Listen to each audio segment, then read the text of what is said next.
Good morning pong muli. Ayan na, sumikat na ang araw. This is Kabayang Alex. Welcome back po sa ating YouTube channel. Ngayon po ay araw pa rin ng Sunday. Unang araw sa buwan ng June 2025. Oras na po natin alas 9:15 ng magandang umaga. Kasalukuyan, nandito po tayo sa Barangay San Miguel, San Pablo City, Laguna. At binabaybay po natin itong Alamino, San Pablo City Bypass Road. At muli ay dadaan tayo sa challenge na siya ring pinagtsatsagaan ng mga taga rito. Nakita nyo naman yung mga kasalubong natin, ano. At napakalaking bagay po sa kanan nito kung ito talagang nasisimento na, ano. Kaya lang, syempre, yung usapin pa rin siguro sa right of way dito ay hanggang ngayon ay hindi pa nagkakaari, no? Yan. Tapos alamin natin yung mga latest development dito, kabayan. Yung huling vlog natin dito na nilalagyan ng girders yung tulay ay nakita po natin sa drone shot. Ayan, pinasasabay natin sa ating biyahe. Yung ating drone ay halos buo na, kabayan. Kaya lang ang challenge dito, bago natin tumalsutan, kaya namang lagkit ng putik aray. Tingnan nyo, palibasa ang lakas ng ulan kahapon, ay ito po yung resulta. Ay sanaw, madulas. Medyo upod na pa naman yung gulong ko sa likuran. Dahan-dahan lang, para lang po maipakita natin sa inyo yung mga latest development po dito ng proyekto na ito. Ito, mabuti nga at least ito kahit paano nabulwas na hindi na iikot ng malayo. At gumanda-ganda po yung sikat ng araw, kaya kahit paano maraming nakakadaan, ano. Ayan, mayroong mga part na tuyo na, ay passable na siya sa mga tricycle at sa mga motor. Pero yung 4-wheelers, wag po kayong manghas, kasi banda ron ng konti, paglampas po natin itong tulay ay may sinesemento dyan na hindi pa po madaanan, so manglilik din na naman tayo. Eto na po yung tulay, galing, nailagay na lahat ng girders at halos buo na nga. Ay kulang na lang ay buhusan niya ng simento, yung concrete mix. Ayan, 3 column, tapos spearhead saka coping beam. Matibay yan. Mahaba-haba po pala itong tulay na ito. Ayan yung kanilang generator paggagamit. May nakita yung nag-welding kanina. Ito po yung sinatsagaan ng mga taga rito, mga kabayan, pagka sila ayaw umikot doon sa National Road, kasi napakalayo.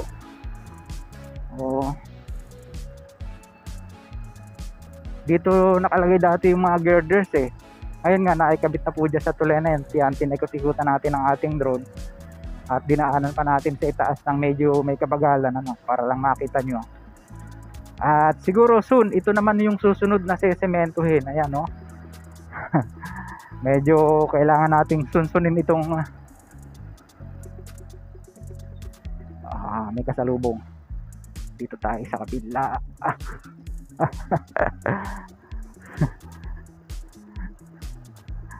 Thank you, boss. Kaya namang madulas talaga. Ayan na yung natanaw ng drone natin kanina. Hanggang doon pa yan sa may San Miguel, Hindi ko alam kung ito po ay sakop pa ng San Miguel, kasi usually ang boundary kasi yung mga tulay,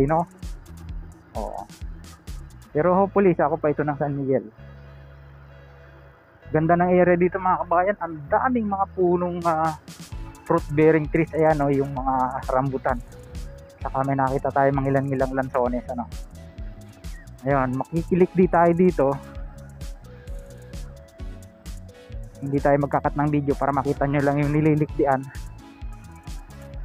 Ito yung pansamantalang dinadaanan ng mga residente rito at maging tayo, no? Sa sulib ng Nyugan na mayroong mga lansones. Oo. Yan, o dito medyo nagsayaw-sayaw. Yeah. Balas. Hey. Hey. Ay.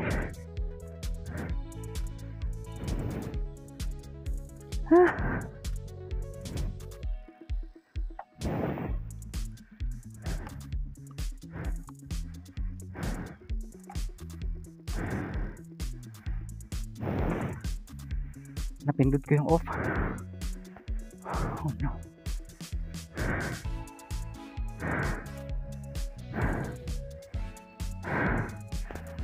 Sorry. Yan. Okay na. Ayaw kasi manlikdi. Ayun. Umanda. Di kasi nga napindot ko yung off. Yung switch off engine. Yung pula na nasa kanan.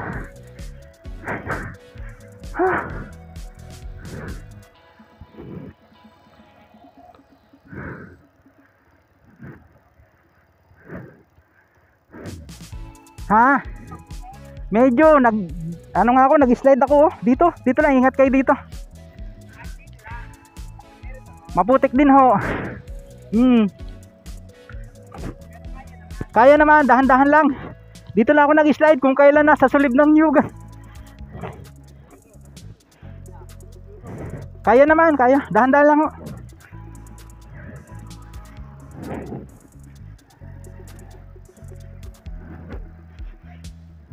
Medyo, pero kaya naman. Kanina nga may sinusundan ako, magkaangkas pa eh. Kaya yan. Hindi naman, medyo tuyo na ganyan. Ay dito ako nag-slide sa loob. Hindi na. Yung may lugong diyan, nakita nyo. Grabe. Sige ho, ingat.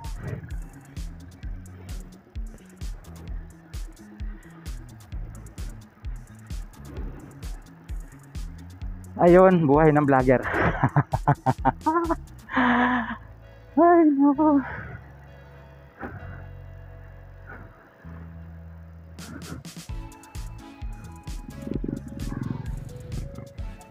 Uy, kaya naman putik ng ating kwan. Kasi hindi pa maayos-ayos to eh. Sana hindi na nanlilikdi din eh, no? Oo. Kaya naman putik ng aking tawag dito, glove. Kasi nga tumuon. Magwawashing na lang tayo mamaya. Tuloy ang ligaya.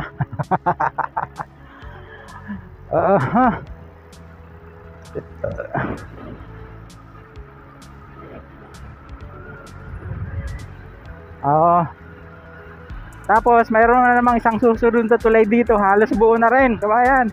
Nailagay na rin lahat ng mga girders. Naku, nadali pala yung aking kwan. Kaya naman putik ng aking salamin. Ay di pa paliguan mamaya pagdating.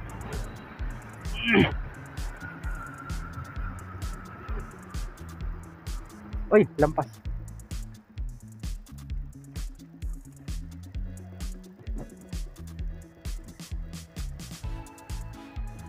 Dito kahit pa paano, kaya na ng 4-wheelers. Ayan, may sinusundan tayong pick-up. Pero as usual, sa ano pa rin, ayan, no? Ito po yung tulay. Kakaiba yung pagkakayari nito kasi diyan siya pinormahan eh. Ayan, no?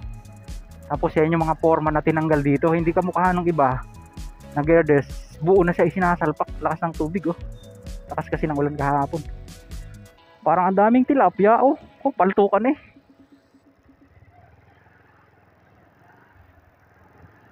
Dami. Sarap pamingwit dyan. Dumaya ng pamimingwit sa San Pablo. Aray.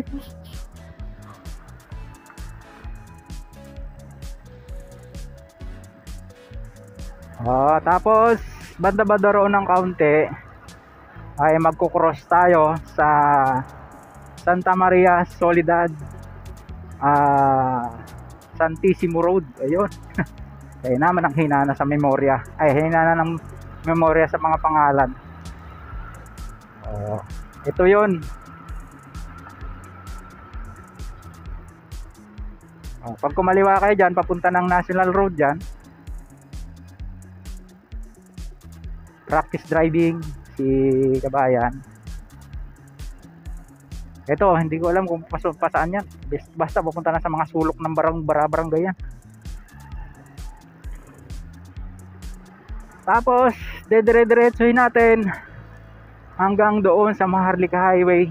Pero bago yan, iilalim muna tayo dito sa SLEX TR4 dito sa Barangay Santa Maria. Oo. Eto na siya, oh. Yan yung huling vlog natin bago natin ibinlog tong Alamino San Pablo Bypass Road, yung kanyang update. At dire-diretsuhin po natin hanggang doon, pero putol-putulin natin yung video kasi malayo-layo pa yung highway, no, ha?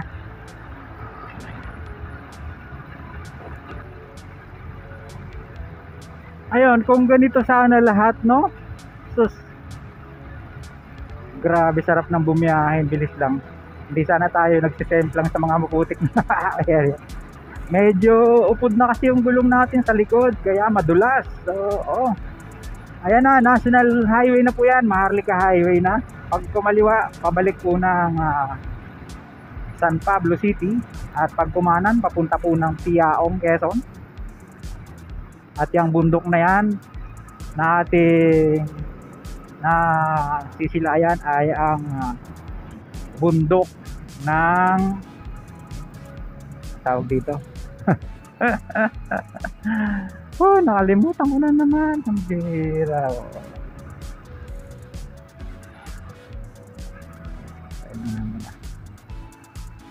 Ayun. Tapos kakanan tayo rito at didiretso po tayo doon sa Chaong Interchange. Yan po yung landmark, yung Bulaluhaniwan, no? Ayan, pansamantalay, nagpapaalam po tayo sa mga ilang napagawi sa ating munting channel. Huwag niyo pong kalimutang mag-like at mag-subscribe, pakipindot po ang notification bell para lagi po kayong updated anytime na mag-upload po tayo ng video. Ito pong muli si Kabayang Alex, lagi nagpapaalam. Ingat po tayo, lagi tayong manalangin po. Salamat. See you po in my next vlog, God willing. Bye bye.